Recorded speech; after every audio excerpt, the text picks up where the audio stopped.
अब देख रहे हैं योर मनी, और योर मनी में हम बातचीत कर रहे हैं मोहित सर से आपके सवालों के जवाबों को लेकर, और रैंडमली उनसे अलग अलग टॉपिक्स पे हम बातचीत भी कर रहे हैं।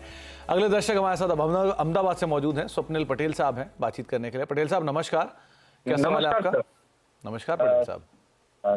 Thank you sir. मेरा सवाल है सर, मैंने SIP मेरी है 16,000 की है मंथली, वो मैं इंक्रीज करना चाहता हूँ 22,000 तकरीबन, और हर साल में 10% बढ़ाना चाहता हूँ। और मैं 8 साल से सर इन्वेस्ट कर रहा हूँ म्यूचुअल फंड में। अप्रोक्स पोर्टफोलियो मेरा 35 लाख का है। Okay sir. और ये मैंने SIP सर 8 जितनी कर रखी है, तो ये 8 SIP रखूँ या 3 या 4 में कन्वर्ट कर दूँ? ओके, तो पटेल साहब एक दो सवाल मेरे भी हैं। आप 8 साल से बाजार में निवेश कर रहे हैं, राइट? जी सर। और आपने SIP कितने की शुरू की थी उस समय पर? उस समय सर 500 रुपया से शुरू किया था सर। अच्छा, और आज आप उसे 22,000 तक लेके जाना चाहते हैं? हाँ, अभी 22,000 तक लेने जा रहा हूँ सर। आपका शो देख देख के मैं इन्वेस्ट करता हूँ अभी तो। चलिए, बहुत बढ़िया। और आपने जो 8 साल में उतार चढ़ाव थे वो सब देख ही लिए होंगे, उतार चढ़ाव बाजार के? जी सर, डेफिनेटली। चलिए, बहुत बढ़िया, बहुत बढ़िया। 10 साल में 5 करोड़ का लक्ष्य मोहित थोड़ा सा सुनने में ऑड लगता है, लेकिन ठीक है, अभी भी इनके पास आगे ये 10 साल का समय लेकर चल रहे हैं और स्टेप अप भी करने को तैयार हैं। 22,000 रुपये के आसपास स्टेप अप ले आएंगे। इनका पोर्टफोलियो एग्जिस्टिंग 35 लाख का है, तो इन्हें वो भी बहुत हद तक सपोर्ट करेगा। क्या करना चाहिए इन्हें? अभी अपने पोर्टफोलियो में थोड़ा थोड़ा, इनके पोर्टफोलियो के अंदर सेक्टोरल फंड भी है जिसमें डिफेंस फंड बहुचर्चित है, तो वो ज़रूर बात करना ज़रूरी है।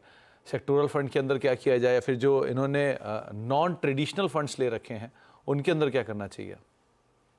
बिल्कुल सुमित, तो देखिए सबसे पहली बात तो ये कि इन्होंने 500 रुपये से शुरुआत की थी, आज ये 22,000 रुपये पे ले जाना चाहते हैं। और जहां इन्होंने बोला कि आपका शो देखते हैं रेगुलरली, तो एक तरह से आप भी कोच ही हो गए सुमित। तो काफी काबिल तारीफ है कि जिस तरह से इन्होंने अपना सिप बढ़ाया है। मैं चाहूंगा कि जितने भी दर्शक देख रहे हैं वो इसी तरह से अपने सिप को इंक्रीज करते रहें। SIP is the most powerful accumulation and compounding tool Sumit. तो जहां तक इनके लक्ष्य का सवाल है, स्वप्निल जी, देखिए आपका लक्ष्य 5 करोड़ का आप साध लेंगे। 35 लाख का जो आपकी रकम है वो बढ़कर कुछ 3 करोड़ के आसपास चली जाएगी, अगर मैं 12% का रिटर्न अज्यूम करूं। और 22,000 रुपए की आपकी सिप आपको एक अलग से 1.9 करोड़ का कॉर्पस इकट्ठा करके देगी। तो कुल मिलाकर आप अपने लक्ष्य के आसपास बिल्कुल हद तक पहुंच जाएंगे। बस इसी पे कायम रहे। और जिस तरह से आप 500 से 22,000 की दूरी तय की है, मैं चाहूंगा कि आप 22,000 से 1 लाख तक की सिप पर जाएं, उससे भी कहीं आगे जाएं। राइट। अब देखिए, जहां तक आपके पोर्टफोलियो का सवाल है, मेरा एक बहुत साधारण सा सवाल है स्वप्निल जी, आपसे भी और सभी से, कि जब आप कोई थीमेटिक फंड लेते हैं तो उसके पीछे की सोच क्या होती है? राइट।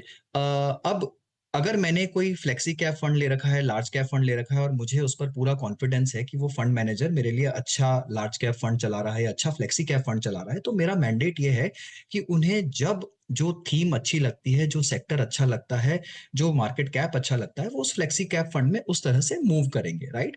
अगर उन्हें लग रहा है कि कंजम्पशन अच्छा चल रहा है, उन्हें लग रहा है IT अच्छा चल रहा है, उन्हें लग रहा है कमोडिटीज या फिर रियल एस्टेट या फिर कंज्यूमर गुड्स अच्छे चल रहे हैं, कैपिटल गुड्स अच्छे चल रहे हैं, तो यहाँ पर मूलभूत जो मेरा कन्विक्शन है वो ये है कि वो फंड मैनेजर सही समय पर सही सेक्टर बदलाव करेगा और मेरा एक फ्लेक्सी कैप फंड रन करेगा। राइट। जब मैं एक सेक्टोरल फंड लेता हूं तो मैं ये बोलना चाहता हूं कि नहीं, मुझे पूरी तरह से या तो कॉन्फिडेंस नहीं है कि जो मेरे flexi cap multi cap fund चल रहे हैं वहां के फंड मैनेजर में इतनी काबिलियत है कि वो सही टाइम पे सही सेक्टर को पकड़ पाए, या मुझे ये लगता है कि मैं इस सेक्टर की बहुत ज्यादा समझ रखता हूं और ये सेक्टर बहुत अच्छा चलने वाला है और इस सेक्टर पर मैं थोड़ा ज्यादा पैसा लगाना चाहता हूं, या फिर मेरा सलाहकार बोल रहा है कि इस सेक्टर में कुछ स्पेशल होने वाला है। अगर पहला केस है तो देखिए आप बिल्कुल गलत है। राइट। क्योंकि अगर आपने अपनी पहली अच्छी हार्ड एंड कमाई किसी फ्लेक्सी कैप मैनेजर को दे रखी है तो फिर आपको जरूरत नहीं है कि आप एक सेक्टोरल फंड में अलग से जाएं और उनकी काबिलियत पर क्वेश्चन मार्क लगाएं।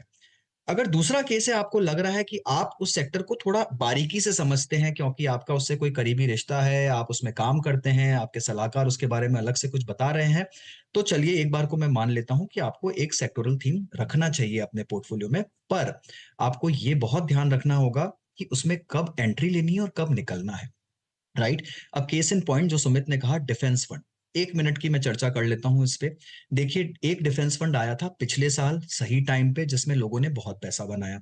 एक डिफेंस फंड आया अभी 1 महीने पहले जिसमें भी बहुत सारे लोगों ने करीब 1900 करोड़ उस डिफेंस फंड ने इकट्ठा किया, और एक डिफेंस फंड चल रहा है अभी मार्केट में जिसका एनएफओ चल रहा है, राइट? तो अब आपको ये देखना होगा कि किस भाव पर आप ये कंपनियां खरीदने जा रहे हैं, राइट? आज का जो वैल्यूएशन है डिफेंस का वो बहुत ही ज्यादा महंगा वैल्यूएशन है। इस वैल्यूएशन पे क्या वो कंपनियां और ज्यादा रिटर्न दे सकती हैं, उसी स्पीड से दे सकती हैं? मुझे नहीं पता, मैं इसका सही जानकार नहीं हूं। पर जहां तक मुझे लगता है कि ये कॉल जो है ये मैं किसी अच्छे काबिल फंड मैनेजर को लेने दूंगा, किसी अच्छे फ्लेक्सी कैप फंड मैनेजर को लेने दूंगा। अगर उन्हें लगता है कि डिफेंस में अभी भी वैल्यू है, अभी भी बहुत स्कोप बाकी है, तो वो अपने फंड में जरूर लेंगे। ऐसा नहीं है कि flexi cap fund defence stock नहीं ले रहा है। बट इस स्तर पर मैं किसी डिफेंस फंड में क्या एंट्री लूंगा? शायद नहीं। अगर पुराना मेरा एसआईपी चल रहा है और मेरा समय दायरा 5 से 10 साल का है और मैं वो चलने दूंगा, तो डेफिनेटली एक अच्छा सेक्टर है जिसका बहुत बड़ा स्कोप है। Make in India, manufacture in India, defence का एक्सपोर्ट बढ़ रहा है, बहुत कुछ हो रहा है इसमें। तो यहाँ पर 5 से 10 साल के दायरे के हिसाब से एसआईपी करना काफी अच्छा है। बट ये सोचना कि इसमें क्विक रिटर्न बन जाएंगे इस लेवल से, वो मुझे बहुत मुश्किल लगता है सुमित, राइट? तो मेरी फाइनल राय यही रहेगी कि थोड़ा जो आप अपने पोर्टफोलियो को कंसोलिडेट करना चाहते हैं, सेक्टोरल एक्सपोजर को कम करिए।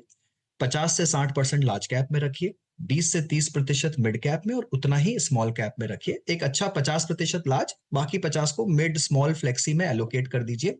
वो एक अच्छा पोर्टफोलियो देगा। और अच्छा पोर्टफोलियो बनाने के लिए मार्केट कैप डाइवर्सिफिकेशन के साथ साथ थोड़ा सा स्टाइल डाइवर्सिफिकेशन करिए, यानी अपने पोर्टफोलियो में थोड़ा सा क्वालिटी, जी वैल्यू और मोमेंटम का मिश्रण कीजिए। जी।